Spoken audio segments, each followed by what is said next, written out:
Hello ladies and gentlemen, welcome back to my channel. আজি আমি বনাব গৈ আছো ৰেষ্টুৰেণ্ট ষ্টাইল চিকেন গ্ৰেভি। আহক আমি বনাও। দুটা পিয়াজ লৈছো গ্ৰেভিৰ কাৰণে,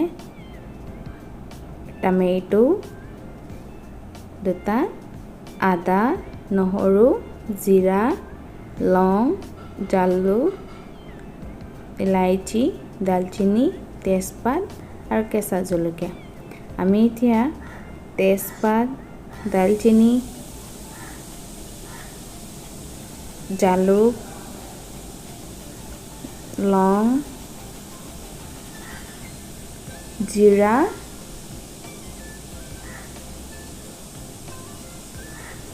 আদা, নহৰু, জলকীয়া এই গোটেইকেইটা বস্তু আমি গ্ৰাইণ্ড কৰি ল'ম মিক্সিত।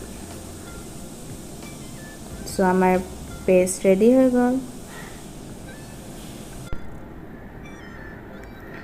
এতিয়া আমি ল'ম চিকেন। মই ইয়াত 1.5 কেজি চিকেন ইউজ কৰিছোঁ।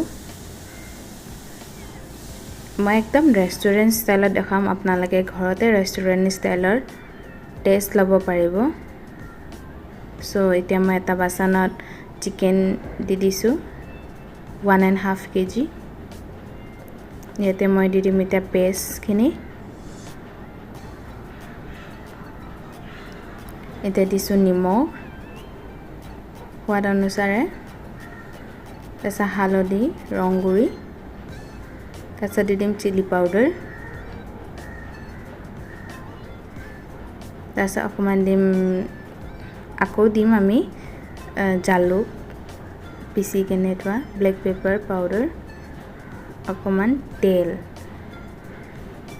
তো ৰেষ্টুৰেণ্ট ষ্টাইলত বনাবলৈ কাৰণে আমি এইখিনি বস্তু প্ৰথমতে দি কেনে সানি কেনে ধুনীয়াকৈ মেৰিনেট কৰি কেনে থৈ দিম। তো আমি সানি ল'ম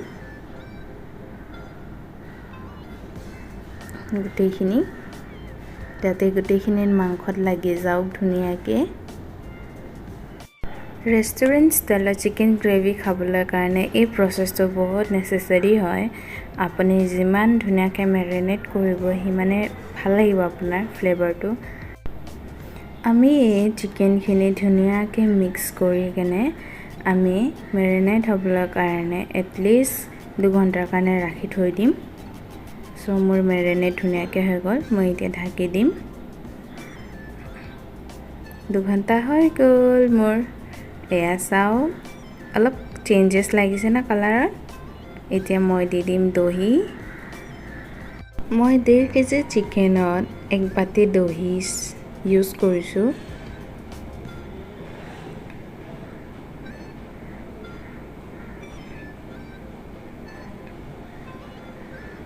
এতিয়া আমি দহিখিনি ধুনীয়াকৈ মিক্স কৰি দিম চিকেনখিনিৰ লগত।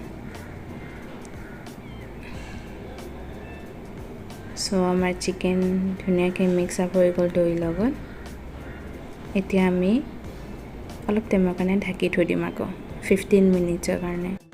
12 মিনিট হৈ গ'ল আৰু 3 মিনিটৰ কাৰণে আমি অলপ প্ৰচেছ কৰি লওঁ। এয়া কেৰাহী গৰম হৈ গ'ল, তেল ঢালি দিলোঁ, অলপমান বেছিকৈ দিছোঁ তেল। আমাৰ তেল গৰম হৈ গ'ল, পিঁয়াজ দি দিম। পিঁয়াজ দুটা কাটি কেনে দি দিলোঁ আমি।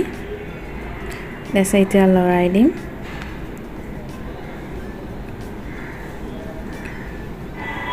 জাষ্ট লাইট অকণমান ৰঙা কৰি কেনে আমি ইয়াত টমেটো এড কৰি দিম। এতিয়া টমেটো এড কৰি কেনে আমি এতিয়া লৰাই দিছোঁ। অলপ লৰাই দি কেনে এতিয়া আমি এড কৰিম নিমখ, হালধি,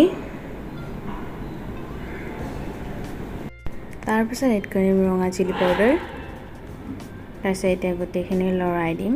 নিমখ বেছি ইউজ নকৰিব, কাৰণ কিয় আমি অলৰেডি মেৰিনেট কৰাৰ সময়ত আমি নিমখ দি দিছিলোঁ। সো হৈ গ'ল এয়া ভাজা। এতিয়া মাংসখিনি ওচৰলৈ যাম। এয়া চাওক মাংস কেনেকুৱা লাগিছে, চাই ভাল লাগিছে হয়নে? নিশ্চয়। সো আমি এতিয়া মাংসখিনি দি দিম।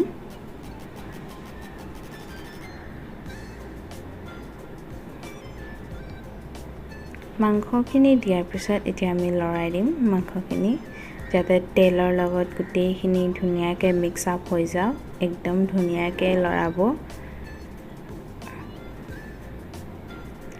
সো ফ্ৰেন্ড যদি মোৰ এই ভিডিঅ'টো চাই আপোনালোকে ভাল পাইছে প্লিজ লাইক কমেন্ট শেয়াৰ কৰিব আৰু যোনে মোৰ চেনেলটো সাবস্ক্ৰাইব কৰা নাই প্লিজ সাবস্ক্ৰাইব কৰিব আহক আকৌ ভিডিঅ'টোলৈ আগবাঢ়ো এয়া চাওক আমি এতিয়া ধুনীয়াকৈ মাংসটো লৰাই দিম আপোনালোকে ইয়াত দেখিব পাইছে যে মাংসয়ে অলপমান পানী এৰিছে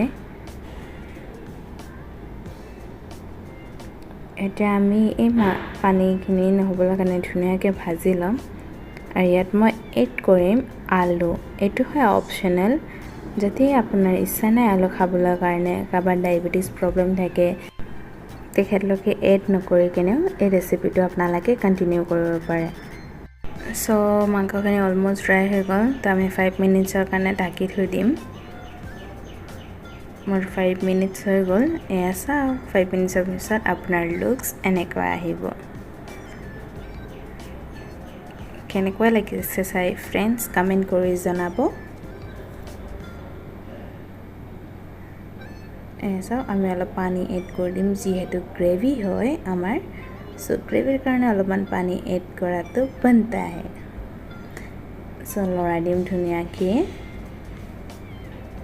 আৰু ধুনীয়াকৈ লৰাই কেনে আমি উতলিবৰ কাৰণে ৰাখি থৈ দিম এতিয়া আমি অলপমান উতলিবৰ কাৰণে থৈ দিম মাংসটো এটলিষ্ট 5 মিনিটৰ কাৰণে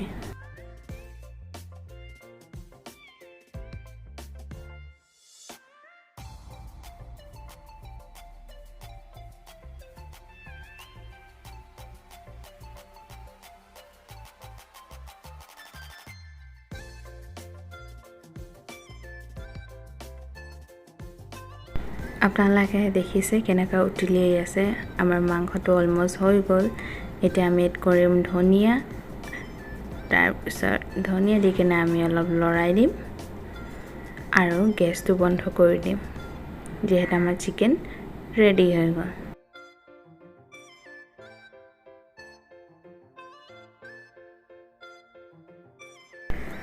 আৰু আমাৰ এতিয়া প্লেটিঙৰ টাইম হৈ গ'ল আমি এতিয়া এই মাংসটো গৰম গৰম সাৰ্ভ কৰিম দেখিছে না নাই বহুত গৰম উতলা এতিয়ালৈকে বন্ধাই হোৱা নাই সো আমি এতিয়া প্লেটিঙৰ কাৰণে আগবাঢ়িছোঁ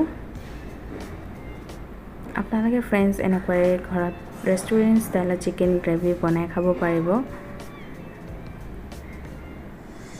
এনজয় কৰিব আপোনালোকৰ ফেমিলিৰ লগত এনেকুৱা ৰেচিপি ট্ৰাই কৰি আৰু মোৰ চেনেলটো সাবস্ক্ৰাইব কৰিব নাপাহৰিব মই এনেকুৱা ৰেচিপি লৈ আকৌ আহি থাকিম আপোনালোকৰ ওচৰলৈ